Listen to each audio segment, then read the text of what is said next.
Welcome back to KNAS News. I'm Lauren. And I'm RJ. So, RJ, you hear about the stories we're going over today? I haven't. What stories are we going over? You'll have to find out. You're in for a treat. I'm excited, but for now, off to Uncle John with the weather. At the dawning of time, there was a man named Dave that was made. But, plus, Uncle John. Hey, babe.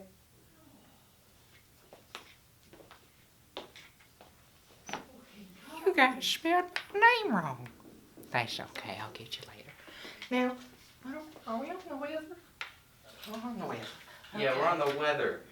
Yeah, we're on okay. It's gonna be cold just about everywhere. The cold's starting from here, and it's going all the way up here. I think that is gonna be a lot colder than a witch's titty today. That's it for national weather today. We'll be back later with local weather. And now on to our first story. Ukrainian children are being sent to Russia for re-education camps. So, kinda like what Hitler was trying to do. Sort of. Putin has recently started up a new program that encourages the government to abduct Ukrainian children, preventing them from returning back to Ukraine. The program claims to be used for the re-educating and adoption of Ukrainian kids. So far, Russia has forced around 6,000 kids into this program, and it involves children from 4 months to 17 years old. Many people suspect the camps are only used for propaganda and control. Backing this up, there have been many cases of kids not being sent to a place of education, but instead of military camps, teaching them to handle equipment, drive trucks, and teaches them to study and use firearms. The feelings within this camp are mixed by the public. Some people willingly gave their kids up to it, and some did it out of pressure. Some people think they were forced to, but no one knows for sure, not except the ones that are involved. Now off to Dominic with the latest sports stories. Thank you, RJ, for the intro. The Chiefs won the Super Bowl last weekend with a score of 38-35. The Chiefs did their parade February 15th, Wednesday evening. People say that if you put a jersey on the Rocky statue, you will have a curse and that team won't win. And the statue is located in Philadelphia. The Chiefs' dedication to winning is so great that they broke the curse. Multiple people had put jerseys on that statue. Thank you, Dominic, for the sports. And now for this national story. We are doing the story of Gypsy Rose, a young girl who was imprisoned by her mother for over 20 years. Now we hear that Gypsy Rose is likely to be released from prison December of this year. With this, Gypsy Rose is offered parole. Gypsy Rose will be leaving prison as a married woman, finally living the normal life she always wished for. Sometimes there are happy endings after all. Good for her. Now, on to Ash with an interesting story on arson that resulted in death. Thank you, RJ. On January 20th, 2023, a man from Kansas was accused of setting his house on fire, killing his wife and 2 kids. The firefighters got a call about a house on fire and arrived at the scene at 5 a.m. to the 2-story house. The firefighters immediately ran to the house, trying to find people. They found 2 people inside the house, a child and an adult. They were both immediately rushed to the hospital in hopes of surviving. The adult, 32-year-old Kyle Tyler, lived. The child, however, sadly did not make it, dying in the hospital. After they put the fire out, they recovered 2 more bodies, 30-year-old Jenny Fitzpatrick and another child. The fire was announced as intentionally set, and after he was let out of the hospital, Kyle was detained, arrested, and interviewed. He was charged with 3 counts of murder, 4 counts of aggravated arson, and 2 counts of child endangerment. His bond is set at $1 million, and he has another court date set for May 11th. Now, off to Uncle John for national weather. It's gonna be hot today! It's gonna be cold tomorrow!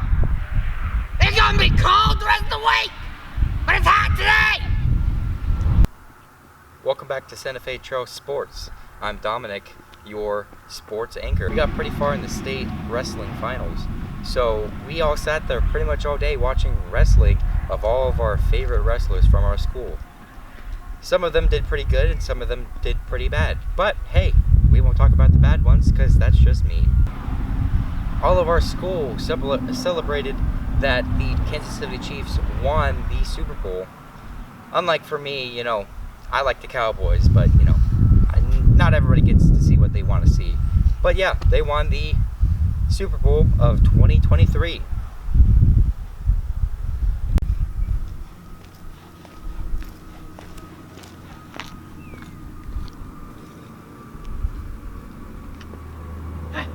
that Old Spice? Is that? We got Old Spice! I need it! Old Spice! Yes! On Monday, a U-Haul driver violently rampaged through the city of Brooklyn, hitting 8 people and killing 1. The driver hit multiple pedestrians, cyclists, and 1 responding officer. On Monday night, the police said that a 44-year-old man who had died of injuries and another one is currently in critical condition. The suspect was taken into custody, and the police say he rented the truck from Florida and was most likely living in it. The man was a previously convicted criminal who had been in prison for stabbing his brother and roommate. After the police managed to stop him, he attempted to flee the scene, ramming into 2 police cars and temporarily managing to escape before being stopped once more, detained, and arrested. Now, off to RJ with our last story of the day. 3 men in Manhattan, Kansas were found with hundreds of fentanyl pills in their home and vehicle. Suspected of 300 or more pills were found along with marijuana. 3 arrests were made that night. Julia Morgan was one of the arrests. She was set for a $2,000 bail and is no longer behind bars. Trevin Markham was another one of the arrests, being charged with the following violations of the offender registry: aggravated child endangerment, 2 counts of possession of drug paraphernalia, possession of marijuana with intent to distribute, possession of opioid with intent to distribute, possession of marijuana, possession of opioid, possession of controlled substance. The final arrest was Theriana Pittman, and they were charged with the following crimes: felon in possession of firearm, aggravated child endangerment, 2 counts of possession of drug paraphernalia, possession of marijuana with intent to distribute, possession of an opioid with intent to distribute, possession of marijuana, possession of an opioid. Remember, don't accept anything from strangers, don't do drugs, and be careful with controlled substances. Fentanyl is no joke. Small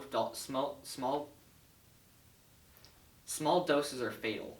Don't mess around and find out.